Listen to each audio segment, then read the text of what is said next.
deliver the welcome address.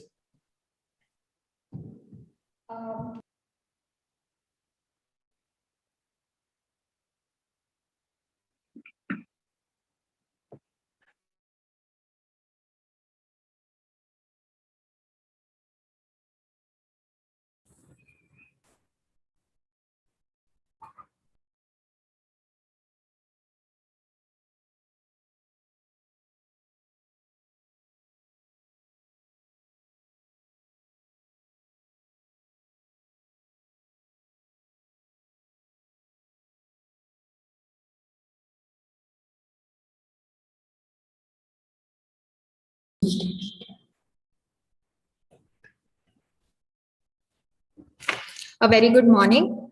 The KLE Society's Law College is extremely pleased to host today's online interactive session in collaboration with Disha Bharat as a part of Vivekananda Jayanti 2022. Swami Vivekananda, one of the greatest thinkers of our time, has influenced people from all walks of life, but especially the youth, with respect to education, religion, spirituality, social responsibility, and community building. He was young in age but eternal in wisdom, and his teachings and ideals are relevant even today. It is only right to honor his birthday as the National Youth Day. Disha Bharat is a non-profit social initiative that has been conducting Swami Vivekananda Jayanti programs for the last 14 years in collaboration with various institutions and have helped inspire thousands of students through the teachings, life, and messages of Swami Vivekananda. Today, we are glad to have with us Srimati Sneha Damle, Chief Program Coordinator of Disha Bharat with us. A powerful motivational speaker, Srimati Damle quit a lucrative corporate job to dedicate herself for the service of the society. She has conducted multiple programs, events, and seminars in association with Disha Charitable Trust for Value Initiatives. We welcome you, ma'am. I now request you to start this interactive session on Swami Vivekananda, maker of modern India.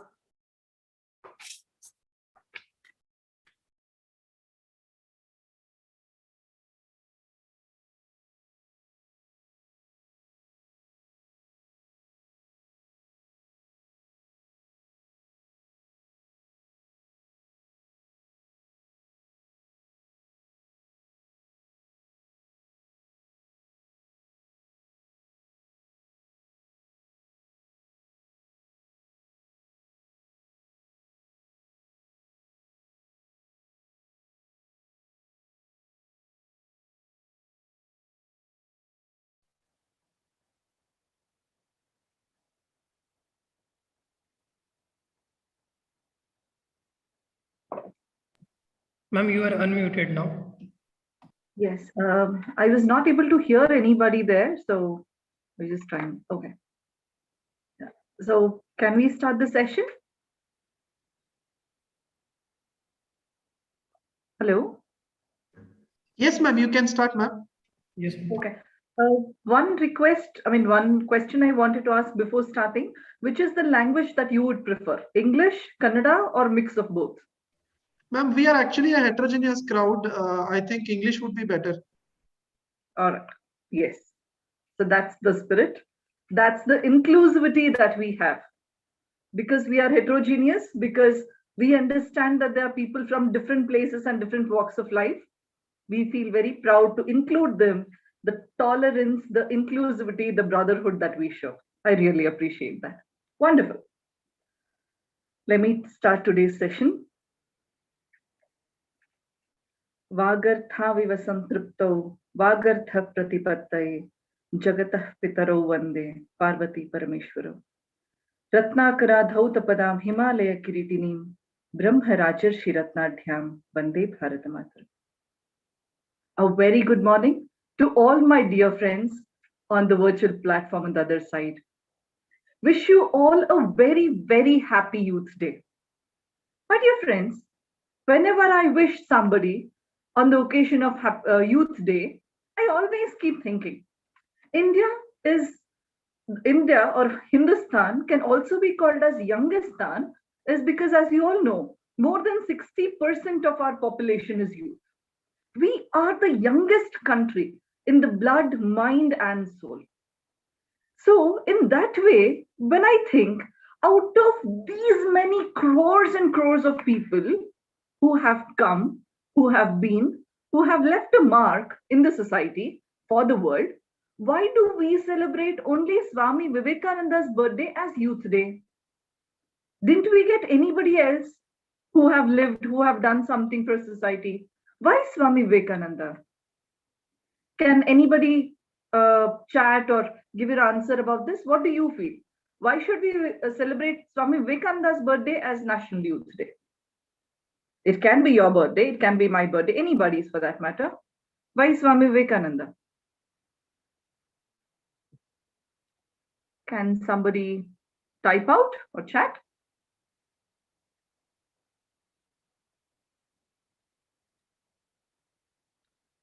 Anybody?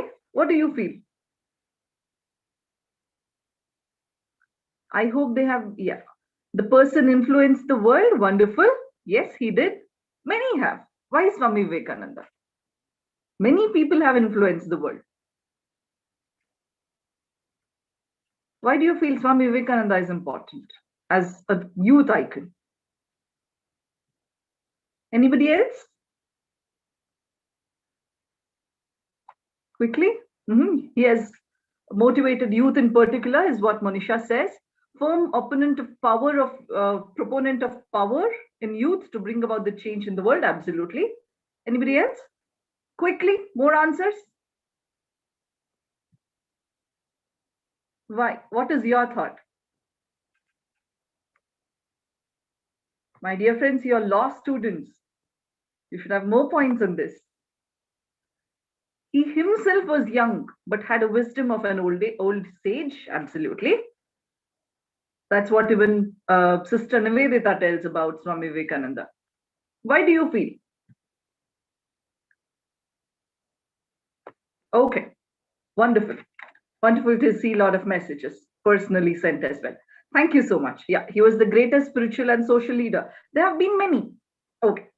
My dear friends, when we look at somebody as an icon, when we look at somebody as a role model, what do we see? If a person wants to be rich, the person would look at a person who is very rich. Swami Vivekananda wasn't. But to say a youth icon, was he a bodybuilder? Of course not. He was not a person who was interested in today's gym and all that. Of course not. Was he highly educated? Because we see, if we are law students, then we look at people who have become Chief Justice, who have studied a lot. Had he studied a lot of things according to our syllabus? Was he masters in what he did? Of course not. He couldn't even complete his BA graduation correctly.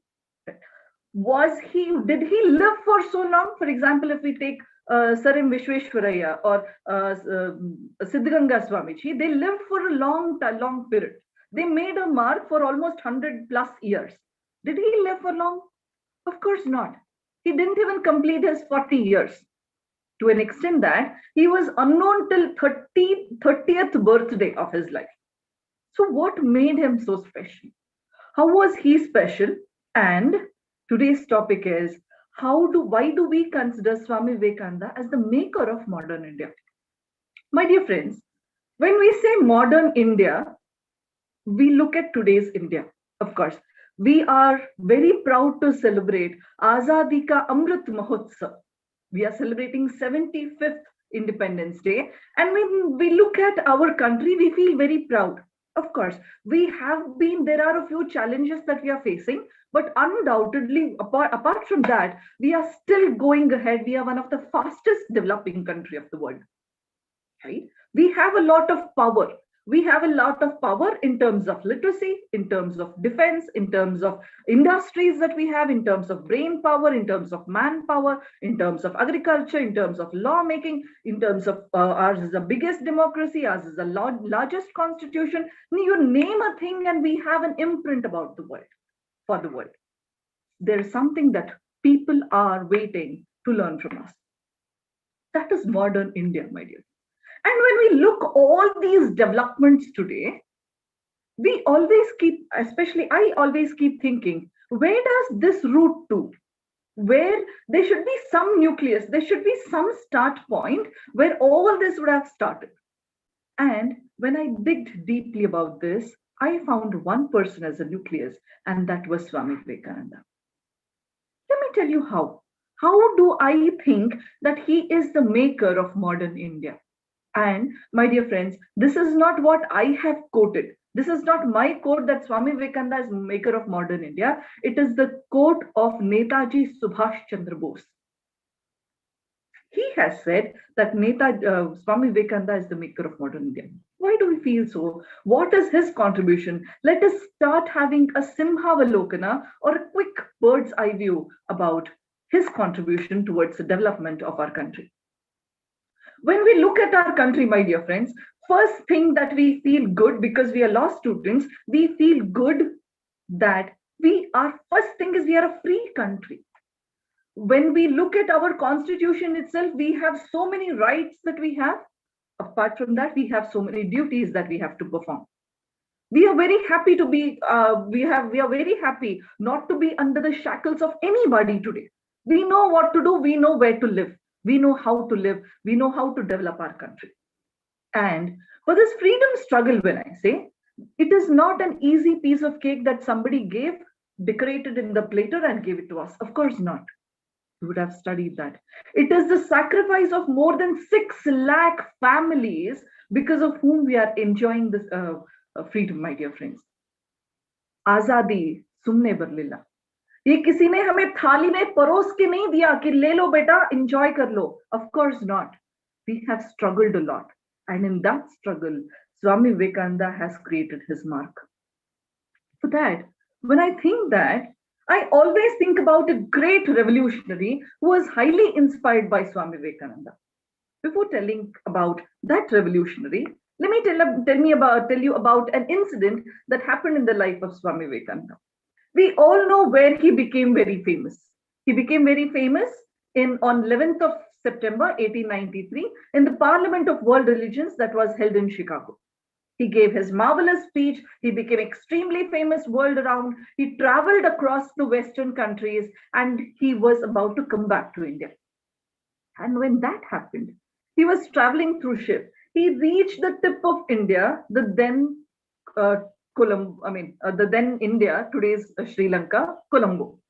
When he reached there, because he had become so famous, people were very eagerly waiting to receive him with a shawl and a garland. There were lots of people, Raja, Maharaja, very rich people. There were scholars. Everybody was just waiting to receive him. It was a red carpet, glorious welcome. But my dear friends, as soon as Swami Vivekananda reached Bharat, you know what he did? He quickly ran to the beach. He took the sand that was there and he started pouring it on his body. People thought, as probably if we compare it to today's world, we might think that he would, today, as we say, that it would have been a problem of jet lag and that's why he needs to settle down. People also felt the same thing. Probably he has traveled for almost days and weeks together to reach India on the sea route, and that's why there's some problem and that's why he's behaving a bit abnormal. Nobody wanted to ask. They were very hesitant. But a few people went and asked Swamiji, what happened? Why are you putting mud and sand on your body? Why are you behaving like this? You know what Swami Vivekananda said? Swami Vivekananda said, before leaving this country, I love this country. But now I've become a devotee of this country. All these years, the 4 years that I was living in West, I was living in a Bhoga Bhumi, where sensual pleasure mattered a lot. Of course, there has been no tinge of dirt for my mind, but probably my body would have got a bit dirty because of the thought that would have got created there. And that's why every speck of dust of my motherland is so pure that this would rejuvenate my body and cleanse it out with all the dushkarma that would have by mistake got attached to me. This is the kind of patriotism that he always depicted. My dear friends, this was an incident that was narrated by a grandmother to her grandchild. The child started thinking about this incident. And he felt, and he hailed from a family of freedom fighters. It was almost 120 years ago, Probably, yes, that was the time. And he started thinking that, is this the kind of lifestyle? Is this the kind of reverence that people give about our country?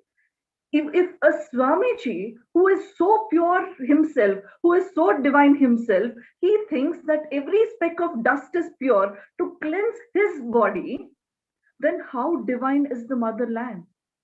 He was thinking about that, and that's when, in the evening, he got a news. What was the news? He got the news that it was a Baisakhi festival, and to celebrate this Baisakhi festival, a few people had gathered in a playground. It was a very peaceful gathering. They were discussing about the culture, festival, and the freedom fighting, of course. But that was the news which reached to a British officer named General Dyer. He closed all the gates of the ground and started shooting on people with his army. Irrespective of old, young, men, women, children, infant, irrespective of anybody, he started picking each one of them and started shooting them to death. A few people who didn't wanted to die in the hands of British, they jumped and wanted to commit suicide in the well that was there in the ground. And in the evening, when this boy reached the place and saw, the whole ground was stained with blood, flesh, and bones of people. This boy was shattered looking at that, because it was his own family members, it was his own colony members, it was his own people who were killed brutally by that British officer, General Dyer. The boy couldn't take it. He quickly took an empty water bottle, emptied the water bottle, emptied the water if it was there, and filled that bottle with mud. He came back running to his house and kept the bottle filled with mud of that place, which had stains of blood, onto the altar of a puja room. His mother and sister didn't like it. They said, "What are you doing? Why are you keeping this dirty mud onto the altar? It is a pure place. You're not supposed to keep all this. Please remove this, my child." That's when this boy said, "Amma, if this mud can cleanse the body of a great Swamiji like Vivekananda, don't you feel this is more pure now, because this has been stained by the blood of my countrymen, my patriots. This is more pure than any god for me. From henceforth, this is going to be my life. I would dedicate my life for the development, for the cause of freedom struggle." And this boy became a great freedom fighter. And when he was at the age of 20 to 23, my dear friends, of our age almost, when he was at that age, because of his great revolutionary activities, he was the one who bombed British court and said, "British to behre hain, they can't hear. They need a loud sound to shake them." And with that, he shook the British Empire, and he was sentenced to death. When he was about to die, he kissed the hanging rope and sang, "Sarfaroshi ki tamanna ab hamare dil mein hai, dekhna hai zor kitna bazuए कातिल में है." Can you please name who that freedom fighter was? Can you please tell me who that freedom fighter was? Quickly. Who is that freedom fighter who got so much inspired by Swami Vivekananda that he took the responsibility of freeing our country? Yes, undoubtedly, it is Bhagat Singh. Thank you, my dear friends. Yes, it is undoubtedly Sardar Bhagat Singh, Shaheed Bhagat Singh. And my dear friends, did we get freedom just because of the revolutionary movement? Of course not. Ahimsa was also a very strong tool. And the person who propagated ahimsa in our country, who first fought for the development of people in South Africa, when he came back to India, the day he came back also is being celebrated in our country. When he came back to India, he used to study Swami Vivekananda. He used to go around India. He used to understand the pains of the country, and he happened to visit to Belur Math one day. That's when he was asked, what do you feel about Swami Vivekananda? You know what that patriot said? The great patriot, the Ahimsavadi, he said that till the time that I read Swami Vivekananda, I loved my country, but after going through the life and works of Swami Vivekananda, the love for my country has grown 1,000 times. And this person, who was a simple Baniya of Gujarat, after going through the works of Swami Vivekananda, he transformed himself into Mahatma Gandhi ji. This was the kind, not just Bhagat Singh or Mahatma Gandhi ji, my dear friends. It might be Tilak, it might be Savarkar, it might be Bipin Chandra Pal. Lots and lots of people, irrespective of the stream that they believed in, they had one common thread which inspired them to become a freedom fighter, and that was Swami Vivekananda. I'm sorry, 1 second, please. Am I audible? Yeah. So that was one thread, and that was Swami Vivekananda. This was the kind of impact that Swami Vivekananda had created in the minds of our freedom fighters. And that's why we got the freedom today. My dear friends, when we look at the free India, the first thing we feel proud about is about our soldiers. Undoubtedly, irrespective of what is the weather condition, from -50 to +50, irrespective of the place and situation, they fight for us, and that is why we are safe here.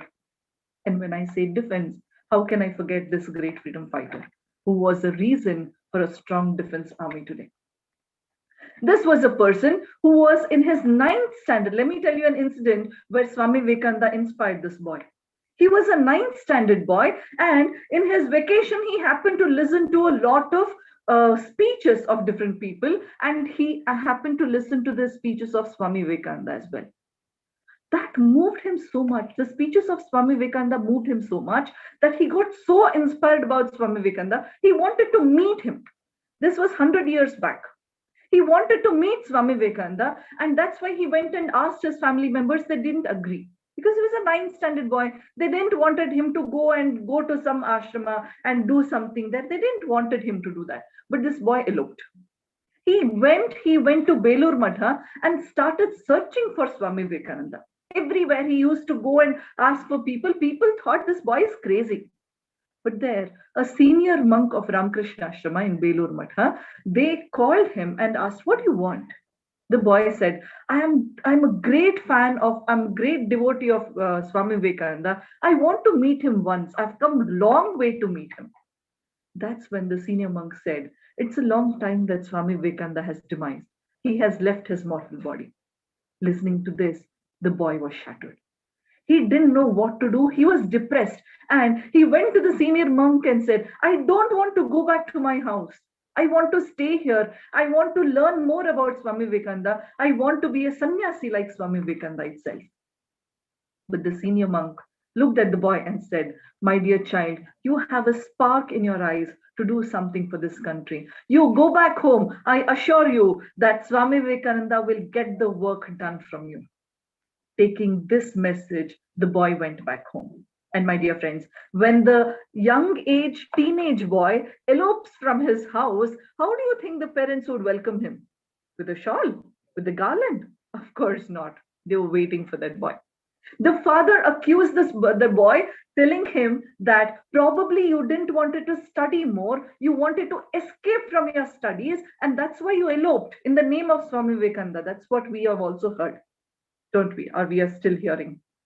But this boy said, of course not, my dear father. I love my studies, but my love towards Swami Vivekananda was much more higher. The father posed a challenge in front of the boy. He said that if you have to prove yourself, and to do that, you have to study for ICS examination that's been there right in the corner. My dear friends, ICS exam, as you all would be knowing, ICS exam pre-independence period was one of the toughest exams of the whole world. It was more tough than today's IAS exam as well. And also because Britishers would do the evaluation. And the Britishers, the person who would have cleared his ICS examination, Indian Civil Services examination, he would have got a good position in the British force, British governance, and that's what they didn't want. And people would have to go to London, study there for more than 2 years, and then clear their examination. This boy also, after completing his matriculation, after a few years, he went to London. That's when he got to know that the exam is around the corner. Just in 9 months, he had to write. He has a chance to write his examination. He didn't want it to stay there for 2 years in the name of studies. He sat, he knew how to concentrate because he was a staunch devotee of Swami Vivekananda. He knew how to concentrate. He knew how to focus. He knew how to dedicate his time. He cleared his ICS examination with 4th rank because of this. Parents were very happy, undoubtedly. Parents were very happy, and they said that you can get a great position in British force. Don't worry, your life is settled. That's what we all think, right? After completing a graduation, our life is settled. After completing a master's, our life is settled. After completing our LLB, our life is settled. Are we really settled? The boy also had the same thought. He said that your dream was me to complete ICS examination. I am done with it. Now my dream is much bigger. I have to plunge into freedom struggle. I have to remove the shackles that is there on the hands and legs of Ma Bharati. I'm supposed to work for Ma Bharati, saying that he left the house and he plunged into freedom struggle. He was a staunch follower of Mahatma Gandhi. He was and he joined Mahatma Gandhi in this, but he thought it is not just ahimsa that can remove British from our country. And that's why he left the country. He went to different countries. He created his own army to an extent that was such a strong army that it shook the British army completely. And that army was none other than Azad Hind Fauj, who gave the call as Jai Hind. He was the first person who freed India. When I say that is because he was the first person who freed Andaman and hoisted the tricolor flag for the first time. I'm sure you know who that person is. It is none other than Netaji Subhash Chandra Bose. And his Azad Hind Fauj, his Indian National Army, is the great inspiration for today's Indian Army, which is the second largest army of the world. My dear friends, this is about defense, that because of which we are all very safe today. When we look at India, we look at the people who are very intelligent, who are a driving force for the industrial development as well. When we look at corporate companies across the globe, we get to know that the great big corporate companies of the world are being headed by Indians. How is this possible? In our country, we are almost we are one of the most developing countries because of our industrial development as well. How did Swami Vivekananda become a pioneer, or rather an inspiration for industrial development in India? When I say that, I remember the time when Swami Vivekananda was traveling to West, to Chicago, and the ship had to go through Japan and then reach America. There was a very rich businessman who was there in the ship.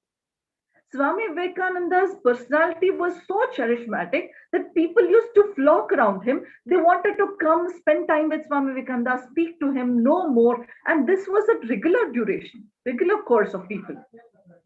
This businessman also happened to meet Swami Vivekananda, and it was a series of discussions that happened between them.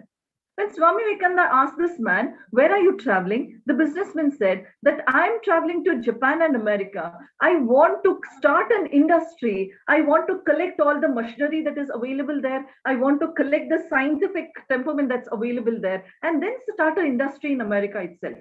And after that, I want to bring a few things, sell it in India. That's when Swami Vivekananda said, it's a dire need in India to start industries. It is a dire need for scientific development, a research institute in India to help the industrial development. Why don't you start this in India? The man was inspired. After going across to Japan and America, he came back to India. He started the industries. He became the founder, or rather the father of Indian industries. And after that, he wrote a letter to Swami Vivekananda on the inauguration function. He said that, "Swamiji, it is because of your inspiration that I am doing good in the field of industry as well." My dear friends, can you guess who that person was? Can you quickly guess who that person was?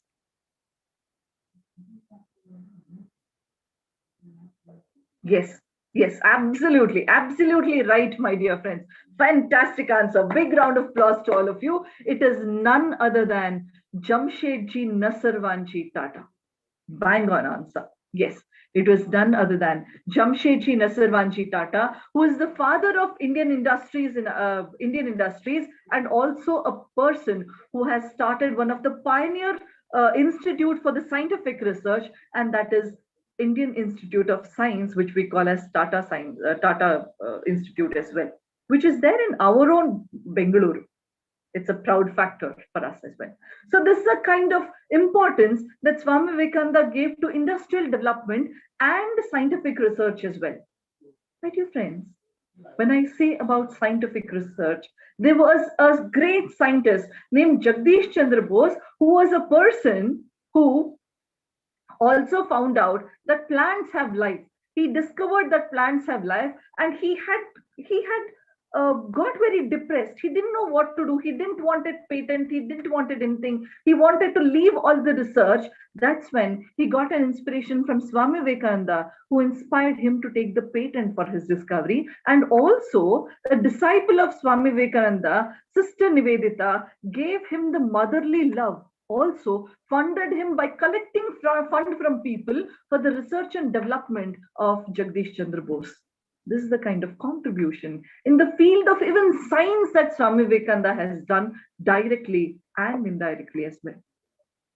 And my dear friends, when I think of Bhagini Nivedita, I think of education.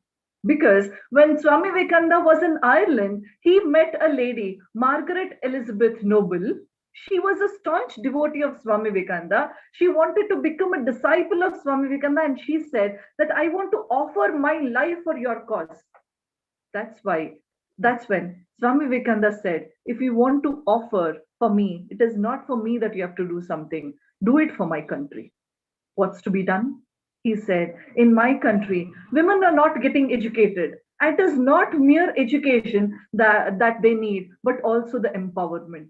Taking that message, the lady, Margaret Noble, she did a Naivedya of her life. That's why she renamed herself as Nivedita. She came back to India. She became more Indian than any Indian. She dedicated her life for the empowerment of women. She was the pioneer of women education in our country. And my dear friends, I feel extremely grateful because as women, if we got educated, it's because of the hard work that she did.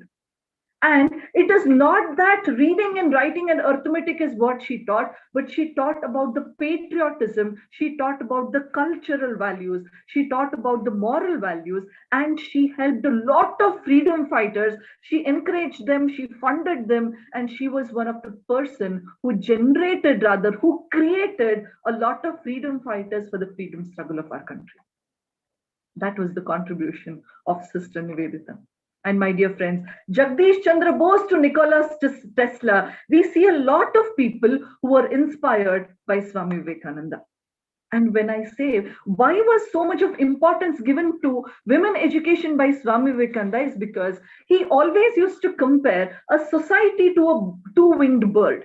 And he would say, if male is one wing and female is another wing, you only concentrate on one wing. A bird cannot fly. In the similar way, if you concentrate only on male development of men, then the society cannot thrive. You have to give equal importance to women as well. And that's the kind of impetus that he showed on women empowerment. And when I say education, then how can we forget about the literature, my dear friends? The great Nobel laureate of our country, Gurudev Rabindranath Tagore, when he was asked by another Nobel laureate, the Nobel laureate came to Rabindranath Tagore and said, Gurudev, I want to study about India. Is there any way? You know what Gurudev Rabindranath Tagore said? He said that if you want to study India, study Vivekananda. In him, everything is positive, nothing negative. He is condensed India.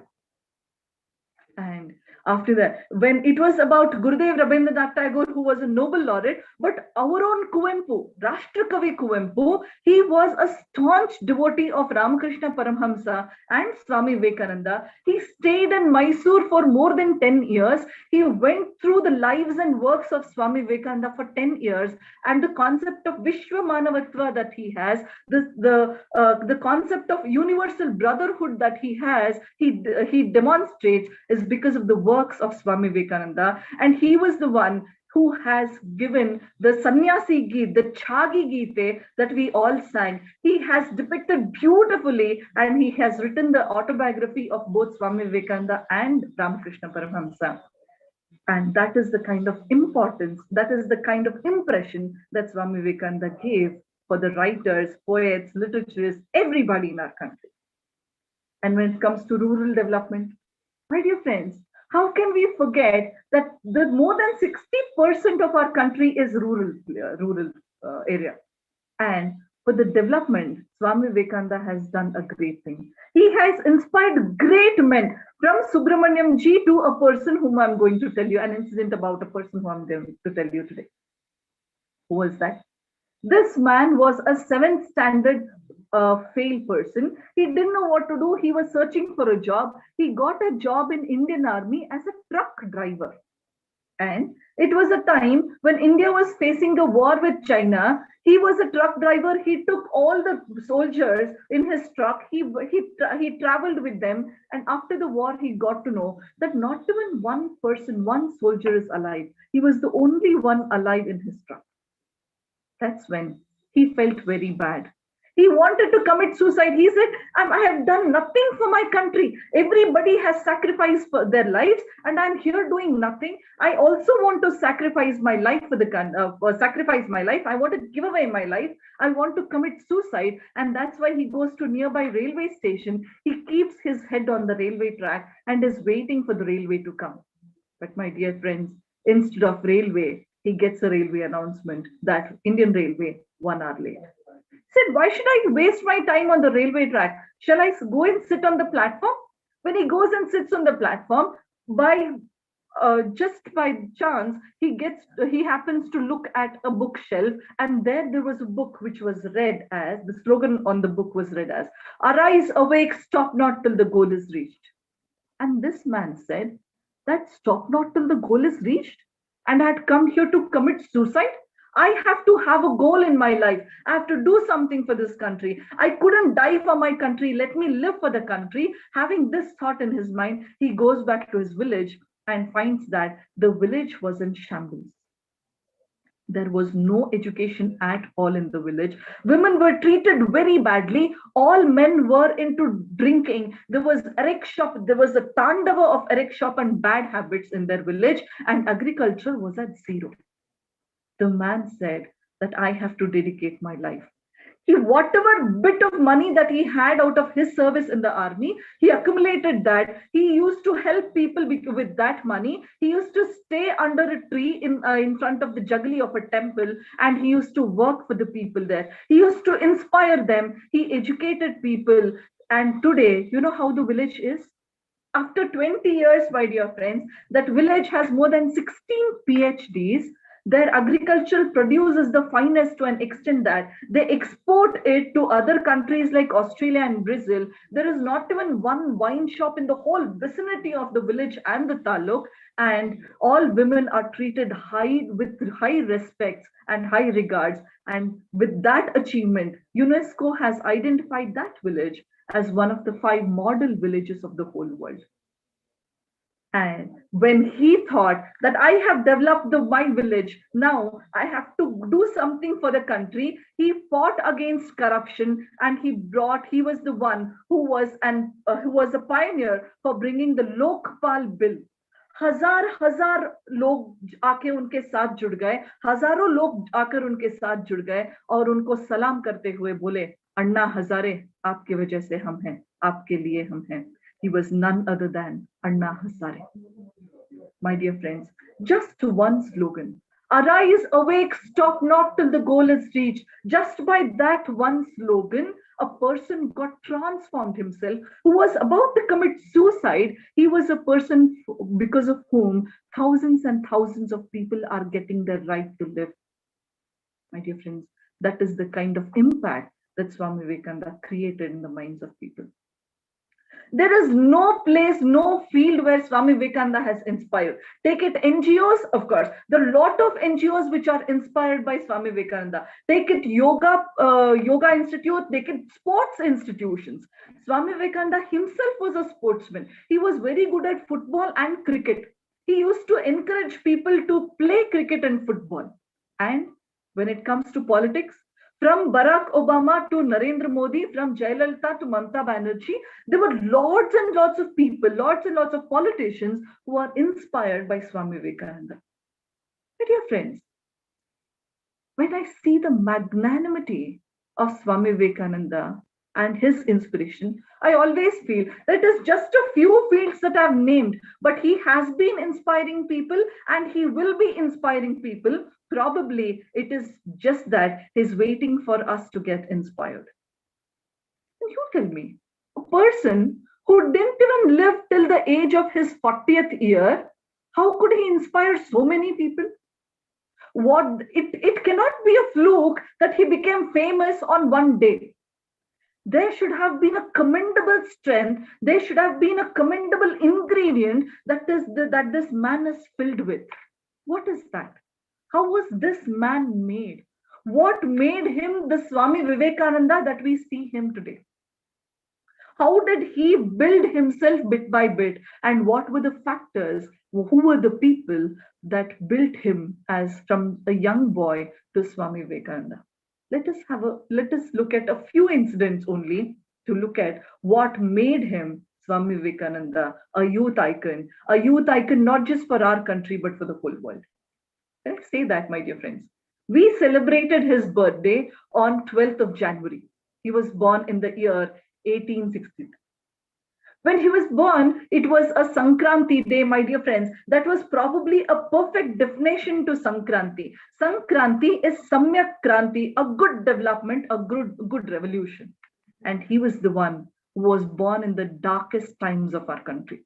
When after the first war of Indian independence in the 1857, everybody had lost hope. अपनी अस्मिता खो चुके थे. They had lost their courage and pride. They had lost their identity. They were living in a deep darkness. And that was the day, that was Sankranti, where we again saw a ray of hope, a light. We didn't know that will not just stay as a light, but it will become the sunshine, not just for our country, but for the whole world. He was Swami Vivekananda, who was born to a divine family, a very religious family of Vishwanatha Datta and Bhuneshwari Devi. My dear friends, Bhuneshwari Devi, after a vrata of almost 1 year to Vireshwaranatha of Kashi, she got this young child, Narendra, and it was not that this boy was born and it was left to grow as it wanted to. Tai Bhuneshwari Devi, she had a great responsibility of transforming the young boy Narendra into Swami Vivekananda, and day by day, brick by brick, minute by minute, she used to chisel out the unnecessary things and build in the good things in Narendra. And the main foundation that she did was his character building. Narendra was a boy who was extremely naughty. But he was a person with a very strong character. One day, a chotu boy Narendra, who was also called as Bhile in his house, he came back running from his house and he was profusely crying. Amma Bhuneshwari Devi asked the child, "My dear child, my dear Bhile, why are you crying?" The boy said, "Amma, you always tell me to speak truth, and today, because I spoke truth, I have been beaten black and blue. Look at this. Henceforth, I will not speak the truth. I'll not speak the truth." Amma Bhuneshwari Devi was not a regular mother like any of us. If it was the same thing, if it would have happened today, our mothers would have said, "Chalo, let me see who the teacher is. We will do a strike tomorrow." But Amma Bhuneshwari Devi knew Narendra very well. She asked, "What happened, my dear child? Teacher will not hit you just like that. Tell me what happened." That's when Narendra narrated. It was his class, but teacher was explaining something. Narendra felt this is not the right concept that's been explained. He had a doubt. He knew what's the correct thing. And he started telling, "Sir, this is not the right thing that you are saying. Let me tell you what it is." And he started explaining. Teacher got very angry. He said, "Naren, shut up and sit there." But Naren didn't want it to sit quiet because he knew what he was telling was truth. He again and again propounded his truth. He again and again propounded his fact. And that's when teacher got extremely angry and bet the child black and blue on his hand. Narendra when he came back to his mother, he said, Amma, if I would have kept quiet, if I would have accepted what teacher has said, I wouldn't have got beatings, Amma. You tell me, henceforth, should I ever utter the truth? That's when Bhuneshwari Devi told what we have to understand, my dear friends. Bhuneshwari Devi told, and that is a lesson for each one of us. She said that, my dear child, remember one thing in your life.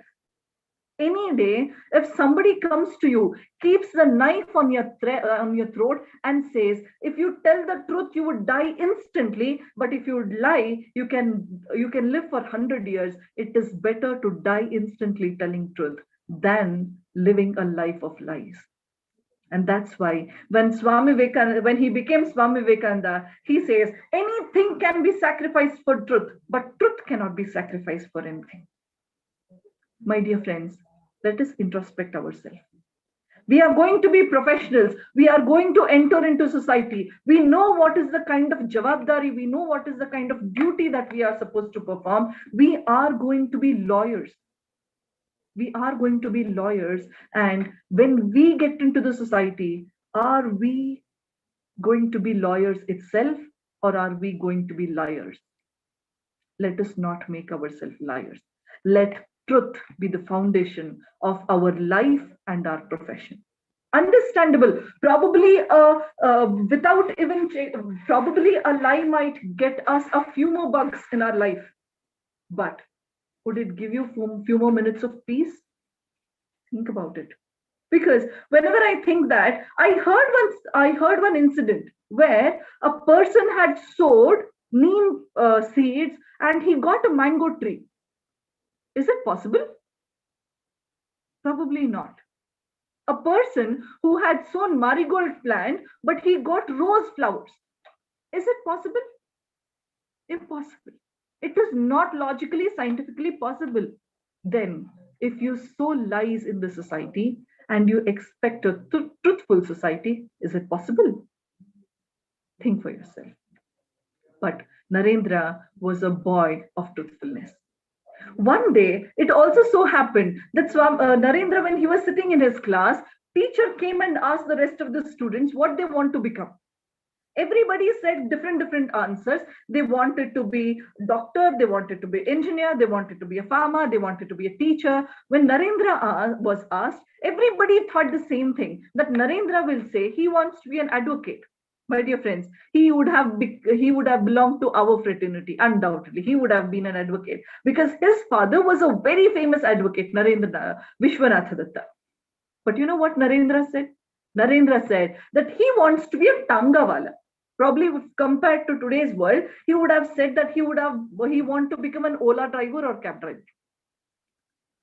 Everybody started laughing at that when Narendra came back home and narrated what happened in the class to Amma Bhuneshwari Devi. She asked, my dear child, why do you want to become a Tangawala? You know what the glorious answer Narendra said?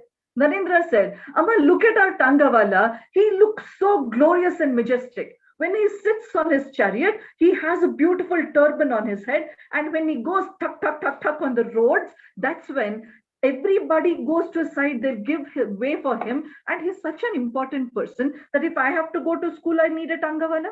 If you have to go to temple or some other place, you need a Tangawala. If father has to go to his kacheri, his office, his court, he needs a Tangawala. He's such an important person, Amma. I want to be a person who is of a great importance in the society.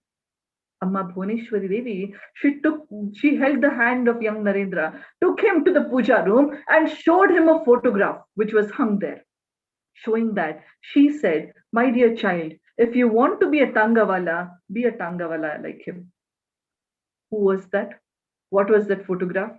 It was none other than Krishna, who was giving the jnana of Bhagavad Gita to Arjuna as Parthasarathi and showing that. Amma Bhuneshwari Devi said, if you want to be a Tangawala like Shri Krishna. And to the nth moment, Swami Vivekananda followed his mother's words. He really became a Tangawala.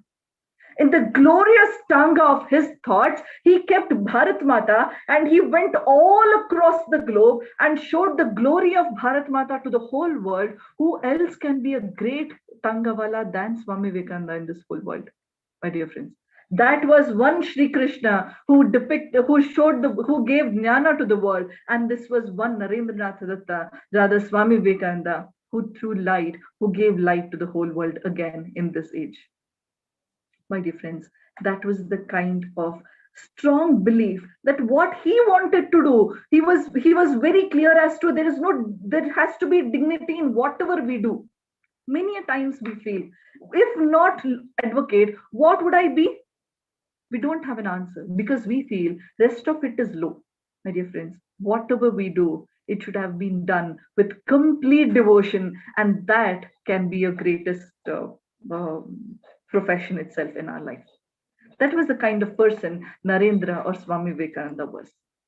And he was a person who would never ever agree anything told to him on face value. He would always ask questions, why, what, how, till and until he got answers. He would never ever keep quiet, to an extent that he used to question people, have you seen God? Because he had a strong belief in our epics. He had a strong belief in the stories of our country, Ramayana, Mahabharata, Puranas. His mother used to tell him stories about all these, and also about Chhatrapati Shivaji Maharaj, Prithviraj Chauhan, many other great kings and queens of our country. And he wanted to know that if so many people speak about God, then there has to be God. Has somebody seen God? He went and asked the same question to his college professor when his college professor was speaking about one of the beautiful poems, and when he came to the word called trance. Said, what is trance? Can somebody get into trance? That's when the professor guided him to go and meet a pujari, a priest in Dakshineshwara of a Kali Mandir. And that priest was none other than Ramakrishna Paramhamsa. For the first time, my dear friends, Narendra met Ramakrishna Paramahamsa. Probably that incident cannot be explained by anybody. You have to literally go through the books, literally read the books written by Swami Vivekananda on himself and Swami Vivekananda on his master. Only then we get to know the rasa, the swarasya of that incident. First time when Ramakrishna Paramahamsa met or saw Narendra, he called him, made him sit on his lap, started feeding him with sweets, and said, my child Narendra, where were you all these years? I was waiting for you. Imagine, he was a college boy and meeting Ramakrishna Paramahamsa for the first time. He felt, what's wrong? Why is he behaving so weird? Why is he showering so much of love on him? Or even at the first meet, I would have understood if he would have met me many times, but the first time, what is it? Why is he behaving like this? But Narendra knew why he had come. He wanted to ask his question about God, and that's why he posed his bullet question in front of Ramakrishna Paramahamsa and asked, have you seen God? And for the first time, he got the bullet answer back. Ramakrishna Paramahamsa said, yes, I have seen God. ನಾನ್ ನಿನ್ನನ್ನ ಎಷ್ಟು ಹತ್ರದಿಂದ ನೋಡ್ತಾ ಇದ್ದೀನೋ ಅದಕ್ಕಿಂತ ಜಾಸ್ತಿ ನಾನು ದೇವ್ರನ್ನ ನೋಡಿದೀನಿ. ನಿನ್ ಜೊತೆ ಹೇಗ್ ಮಾತಾಡ್ತಾ ಇದ್ದೀನೋ ಅದಕ್ಕಿಂತ ಜಾಸ್ತಿ ನಾನು ದೇವ್ರ ಜೊತೆ ಮಾತಾಡಿದೀನಿ. The way I'm seeing you, more than that I've seen God. How much I'm speaking to you, more than that I've spoken to God. When Ramakrishna Paramahamsa said that, listening to that, Narendra was flat. But it was Narendra. He asked, you have seen God, I accept. Can you show me God? That's when Ramakrishna Paramahamsa said that you are a boy with the divine powers. You are born to realize God. You are the person who would spread the message of God to the whole world. And that's why I would surely show you God. Even at that word, my dear friends, he didn't accept him as Guru. There were constant back and forth traveling between Dakshineshwara and his house in Calcutta. He used to travel, he used to test his master every time before even accepting him as his master. One simple test I would tell you is, one day Narendra got to know that Ramakrishna Paramahamsa never touches money. And to check him, what Narendra did was, he kept a few coins under the bed of Ramakrishna Paramahamsa. When Ramakrishna Paramahamsa in the evening, he came back to take rest, he felt that something is burning him, something is pricking him. He had got burns on his body. When his disciples came and checked, he saw that there were 2 coins kept under his bed. Ramakrishna Paramhamsa became very happy. He said, this is the kind of right student that has to be there. He will not accept anything on the face value, not even God. It is only when he realizes things, that's when he accepts. And after looking at Ramakrishna Paramhamsa's purity of thought and the power of his knowledge, Narendra accepts Ramakrishna Paramhamsa as his guru and serves him as a disciple for more than 6.5 years, till the demise of Ramakrishna Paramhamsa. And in this duration, he transforms himself into Swami Vivekananda. He gets so much of knowledge, and he gets the knowledge about the country as well in the meanwhile. One day, when before his demise, on the last few days of his demise, Ramakrishna Paramhamsa asked Vivekananda, I have so much of mystic powers. Can I give it to you? Narendra said, what's the use? My dear friends, the mystic powers which we called as Arima, Anima, Garima, all these, he could have transformed himself into what he wanted. He could have earned a lot of money. He could have been in the life of luxuries. Such were the mystic powers that Ramakrishna Paramhamsa would have given to Swami Vivekananda. Swami Vivekananda, what's the use of all this? Can this help me in realization of God? Ramakrishna Paramhamsa said, of course not. Probably after you get that knowledge about God, after you realize God, this will help you in spreading the message. Vivekananda said, I don't want them. Then I don't want anything that might be a cause of distraction in my life. My goal is very clear. I want to realize God. Till and until I realize God, I don't want anything else. All this is equal to dust for me. That is the kind of strong devotion. That is the kind of goal-orientedness that Swami Vivekananda always had. My dear friends, do we have that goal-orientedness? In next 3 years, in next 4 years, in next few years, when we complete our graduation, when we do our master graduation, we are going to be successful as law graduates. We have a goal in life. We have a goal in life to transform the country. We have a goal in life to bring about the truth, Satyameva Jayate, in our country. Do we stick on to our goal?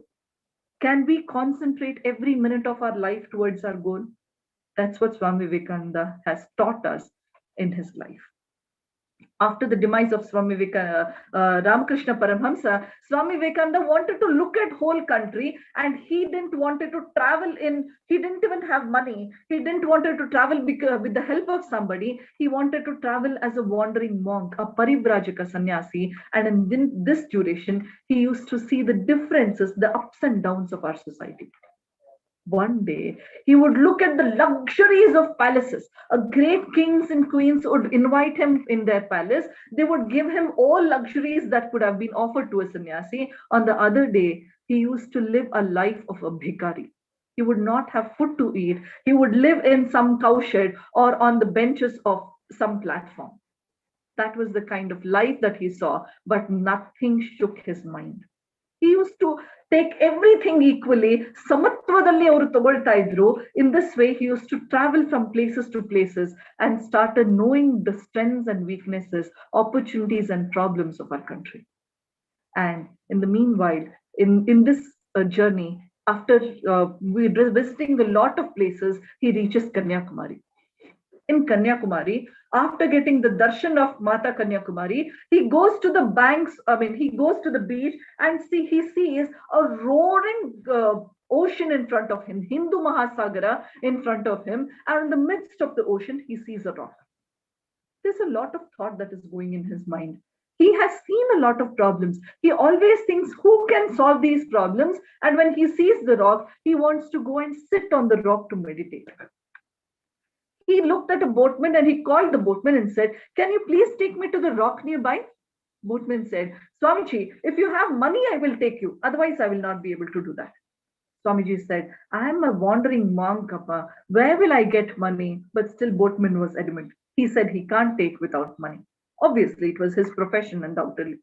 But Swami Vivekananda was never discouraged. He took out the turban, the peta that he had tied on his head. He took that out, tied it on his waist, and plunged into the thunderous ocean.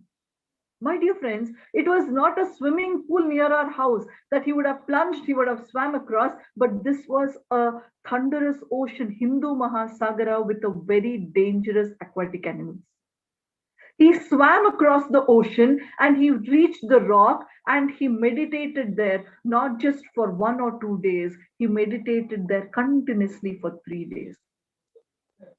My dear friends, imagine a scorching sun on his head, the heated stone below him, Uppina Mahasagara, salted water around him, and amidst of such a painful situation, he sat and meditated for 72 hours, not about his guru, neither about Kali Mata, but he meditated on Bharat Mata. And the poet describes it that he got the darshana of Bharat Mata, where he saw the Himalayas as her beautiful hair. He saw Vindhya and Malaya, the mountain ranges of Vindhya and Malaya as her dabu, the waistband. He saw the beauty of Bharat Mata, the divineness of Bharat Mata, the glory of Bharat Mata. With that, he saw the paradox that our country is facing. He saw, on one hand, we are praying to Goddess Saraswati for knowledge, but on the other hand, we were illiterates. On one hand, we were praying Goddess Lakshmi for wealth, but on the other hand, we were the poorest of the poor countries.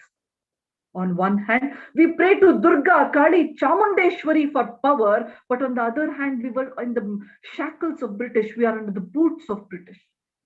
On one hand, on one side, we respect women as yatra naryastu pujyante ramante tatra devataha. On the other side, we disrespected women.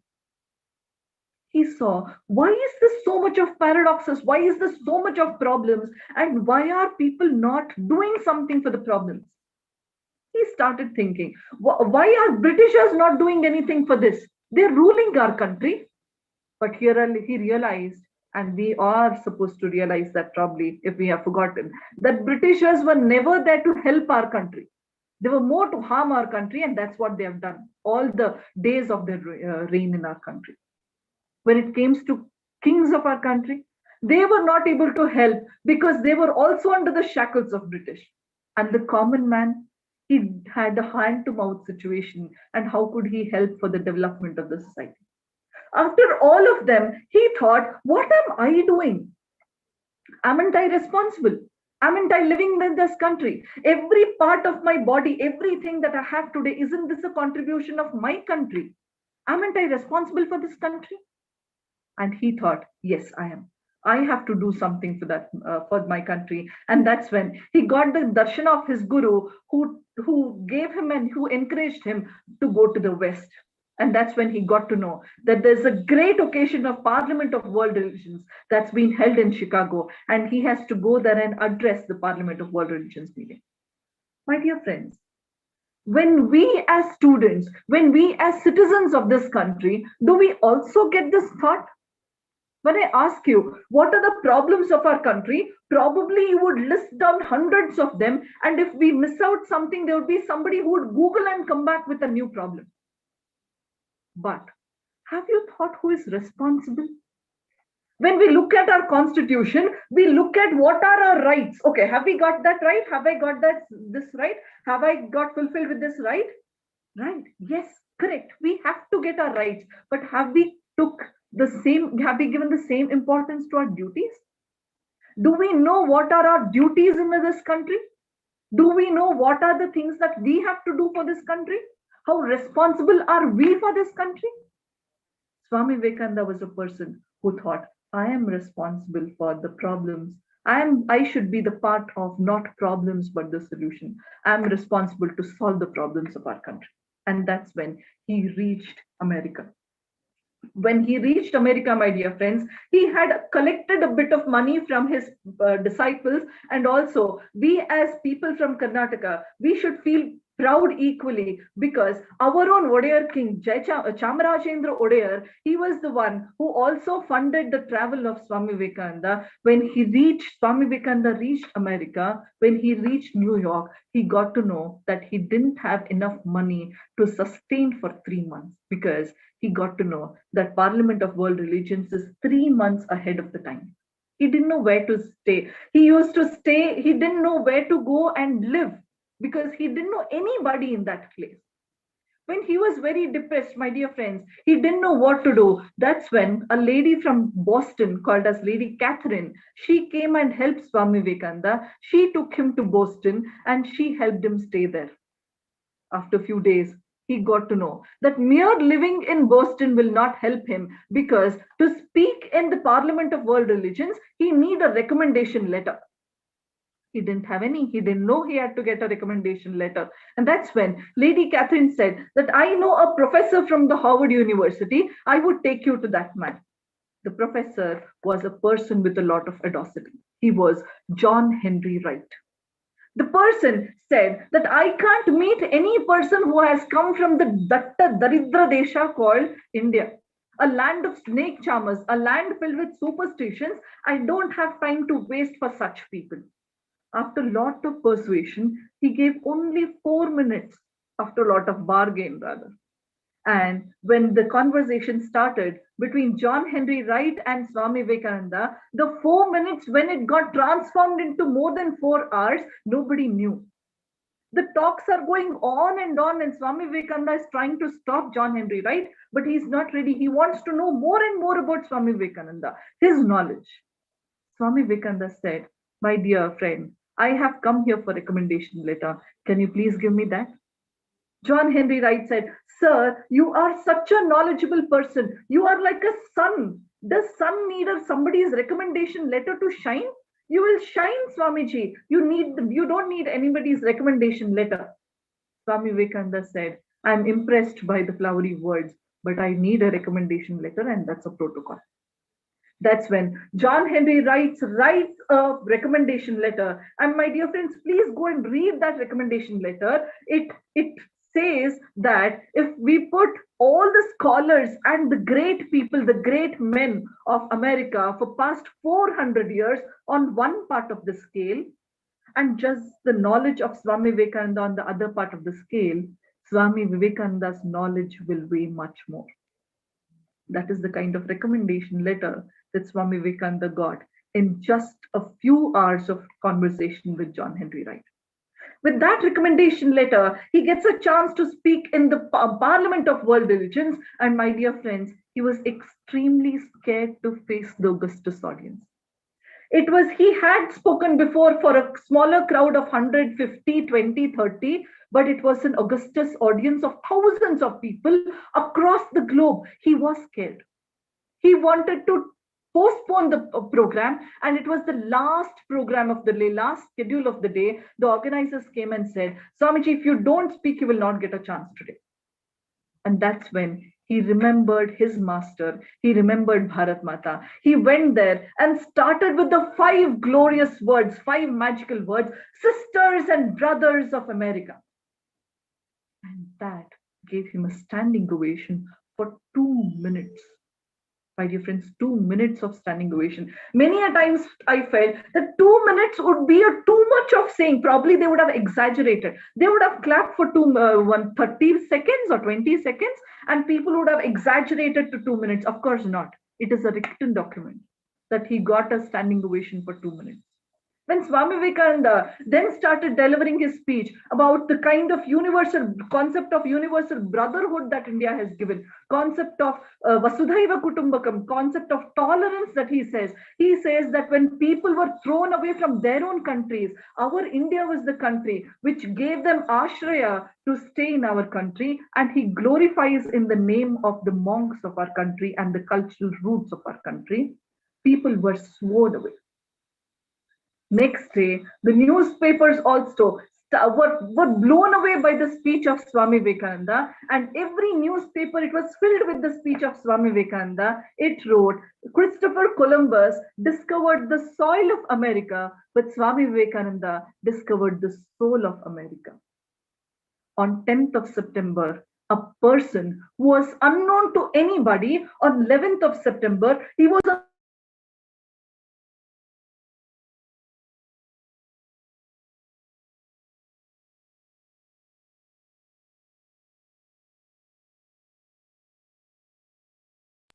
Ma'am, sorry to interrupt, but you have been on mute.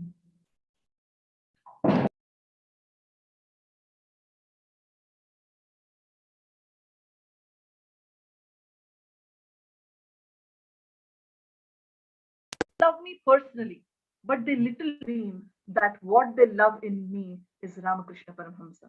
Without him, I'm only a mass of foolish, selfish emotions. My dear friends, that is the kind of reverence, that is the kind of ground to earth, that was the kind of humbleness that Swami Vivekananda had. But what do we do, my dear friends? If in one moot parliament, one moot court that we win, if one competition that we win, if somebody comes and praises us, we are so thirsty and hungry for the praises. We want people to look at us. We love people flocking around us.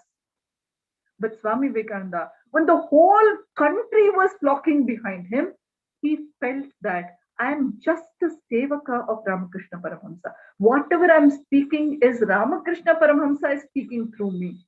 That is the kind of devotion, that is the kind of humbleness that he had at that position. And after his speech, my dear friends, the whole of America was divided into two halves, two groups. One group who loved Swami Vivekananda, they were crazy about him. They wanted to speak to him, they wanted to spend their lives with him. On the other hand, there were a set of people who wanted to demean Swami Vivekananda in our country. They left no stone unturned to demean Swami Vivekananda. One day, when Swami Vivekananda was walking somewhere, one couple came to Swami, was just speaking about Swami Vivekananda and said, look at this man, he looks so shabby, wearing some orange color ka robe. He looks very handsome. Why doesn't he wear suit and boot and present himself as a gentleman? Why does he look so shabby? That's when Swami Vivekananda said, my dear friends, in your country, a tailor who stitches suit and boot decides who the gentleman is. In my country, character decides who the gentleman is, and the gentleman according to my country. That is the kind of pride that he had about his character. And that's why Mahatma Gandhi also says, if wealth is lost, nothing is lost. If health is lost, something is lost. But if character is lost, everything is lost. But what do we do, my dear friends? What do we feel? We feel if wealth is lost, everything is lost. If health is lost, something is lost, because we are in an illusion that we can give money and buy health. Of course not. You can only buy medicines. And when the character is lost, so kya? My dear friends, when a person holds on to his character, we see that the success is below his feet. That's the kind of importance that Mahatma Gandhi and Swami Vivekananda, the most famous people of the whole world today, gave to character building. And one day, a person took Swami Vivekananda. They wanted to demean our country. They found one more way, and they came to Swami Vivekananda and showed him and said, "Look at this, my Swamiji. There are a lot of books stacked about one above the other, and your country's book, Bhagavad Gita, it is kept below everything. It is so low." That's when Swamiji said, "Probably you have read Bhagavad Gita, and that's why you have kept it in the right place." The man was shocked. He said, "Why do you speak that? We have kept it to demean you, and you are saying that it's kept in the right place?" Swami Vivekananda silently went and shook the Bhagavad Gita there, and all of the books tumbled down. That's when Swamiji said, "Beware. Dare not challenge my country and my countrymen, because a country which speaks about Sarve Bhavantu Sukhinaha, a country which speaks about Vasudhaiva Kutumbakam, is the foundation for all cultures. When in all other countries, people were still living in as monkeys, were jumping from tree to trees as monkeys. Here was my country which spoke that Asatoma Sadgamaya Patamasoma Jyotirgamaya Mrityorma Amritam Gamaya." And if you shake this, all your cultures and civilization will tumble down like this. You dare not speak about my country anything. That's when a person ran and came to Swamiji and said, "Swami, you are a saint. You can't say country, country, country. You should speak about universal brotherhood. You should speak about universalism." That's when Swamiji gave a beautiful smile and said, "My dear friend, the universal brotherhood that you're speaking is what is Vasudhaiva Kutumbakam that my country gave. The person who doesn't respect his mother cannot respect other women as mothers. A person who doesn't love his country cannot respect other countries. Patriotism first, universalism next," is the kind of call Swami Vivekananda gave. Every time, every place, wherever people challenged about the country and culture, in the darkest times where our own people in our own country felt bad about our country and culture, he stood strong and told the whole world how great we are. And now, my dear friends, if we, in this time of Azadi Ka Amrit Mahotsav, Swaraj at 75, we feel ashamed about our country and culture. Undoubtedly, there are problems, but are we just going to count the problems? How many more years? How many more years will we keep blaming others, saying that they did this, they did that? When will we take up the responsibility of changing this country? Swami Vivekananda, every step was towards bringing the glory to Bharat. When he came back to India, this is what he spoke about India to the whole world. But when he came back to India, he saw people, he saw youth who were not courageous at all. That's when he gave a call. Arise, awake, stop not till the goal is reached. If you be like this, if you are tamasic like this, you will never develop. Grow up, stand up for the country, do something for this country. You are lions. You are Amrutasyas putraha. You can't just sleep over. And he arose people. To the last minute of his life, he dedicated his life for the seva of people. That's one instant, the last instant that I want to quote you here is, when he came back to India, he got to know that India was struck by famine and plague. My dear friends, as in the past 2 years, we have seen the Kerala times of coronavirus. More dangerous was the plague, and more dangerous because we didn't have medical facilities, one, and the tyranny of British was much more. You know what they did? People who love Britishers, just go and read the actual history of our country. Britishers used to pull out people who were affected by plague, and they would set that person on fire on the midst of the road. My dear friends, that was the kind of cruelty and tyranny of Britishers. Swami Vivekananda, he had gathered a bit of money, and his aim was to build one ashrama, a temple for Ramakrishna Paramahamsa. And when he saw people are suffering from plague, he said, give away all the money. And that's when, one second please. Yeah. And that's when all other Sodha Sannyasi came to him and said that, Swamiji, you wanted to build one temple for Ramakrishna Paramahamsa. And Swamiji said that, my dear friend, for me, Ramakrishna Paramahamsa is not an idol in the temple, but he's the Chaitanya in everybody's life. Till and until even a dog is hungry in my road, my religion is to serve the God, is the kind of message that he gave. And that is the kind of seva attitude that he said. And that's when he also said that they alone live, who live for others, the rest are more dead than alive. My dear friends, we also have Narendra within us. We also have the power within us. He used to say every soul is potentially divine. My dear friends, underline the two words, potential and divine. We can't stay in the potential mode. We have to become kinetic enough. We have to transform ourselves. It is high time that we sleep if we live in slumbers. It is high time we have to grow up. We have to wake up. We have to arise. And then we have to convert this potential that we have into kinetic. We have to do something for this country, something great for this country, because 75 years and still developing, it is in our hands to make it develop, and developed in the right sense, where our Bharata gives ashraya to all other countries. We become Vishwaguru, that all other countries follow us, and we are the people who show the right path, right disha, the Bharat showing the right disha to the whole world to be followed. And that can happen if we make up our mind.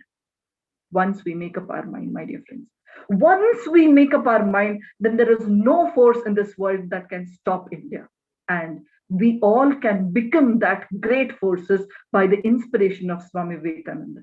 So let us take that message from him. Let us take the inspiration from him. Let us transform ourselves to transform Bharat. With that, I thank all my dear friends, all faculty members, KLE Law College, for giving me an opportunity to share my thoughts on Swami Vivekananda. Dhanyavad. Vande Mataram. Jai Hind. Thank you so much, ma'am. India is indeed a pious, holy, and fortunate land, albeit going through a phase of misfortune. Sages, thought leaders of the highest orders, have been born, lived, walked, and enriched this land with their messages. Adi Shankaracharya, Basavanna, Swami Vivekananda, Gandhiji, Bhagat Singh, and Bose are few amongst many. Bharat was Vishwaguru because such message inhabited this land, reverberated through the hearts and souls of its people. India will achieve that status again if the youth revisits the life and teachings of the conscientious sages such as Swami Vivekananda. At the mere mention of Swami Vivekananda's name is powerful, but what makes it more powerful is his message loaded in your powerful oratory map. An example of his message, arise, awake, and stop not until the goal is reached, can be found in one of the most influential, not just in the minds of today's world, but also on Twitter numbers, Elon Musk. What can be a better example?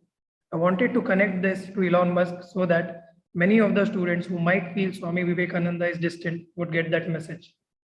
So, as ma'am has already exhorted us, reignited the flame that Swami Vivekananda lit centuries ago, I would now invite my colleague Monisha ma'am to deliver the vote of thanks.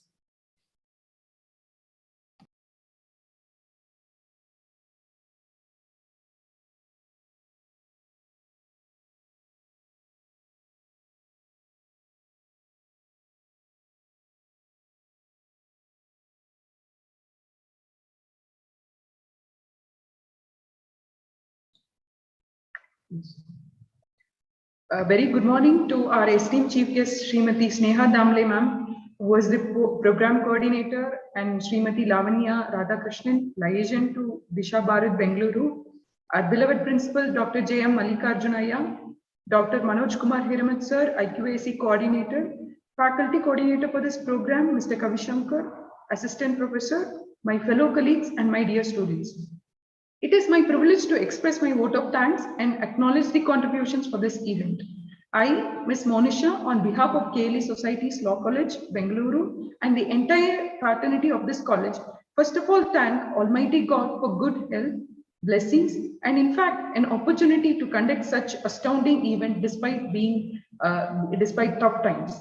On behalf of our college, I extend a hearty vote of thanks to our chief guest, Srimati Sneha Damle Madam, for insightful and inspiring interactive session on Swami Vivekananda. We would still reminisce the words of Swami Vivekananda. We would call you as a messenger, ma'am, that arise, awake, and stop not until your goal is reached will be reminded in our mind. I thank Srimati Lavanya Radhakrishnan for engaging with us for all throughout the event. We would surely engage such future events which could inspire and be insightful for our students.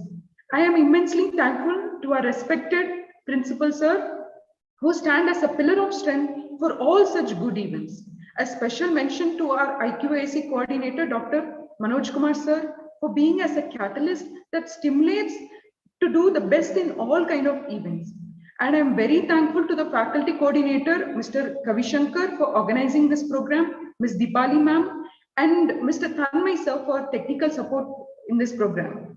And I also extend my thanks to all other faculty members, colleagues, and staff members who directly or indirectly aided in this event. Last but not least, I extend my sincere thanks to students, the audiences who led this program hassle-free and very interactive. We, the fraternity of KLE Society's Law College, value each and every moment of learning in this college and would definitely appreciate this kind of inspiring future events. Thank you so much.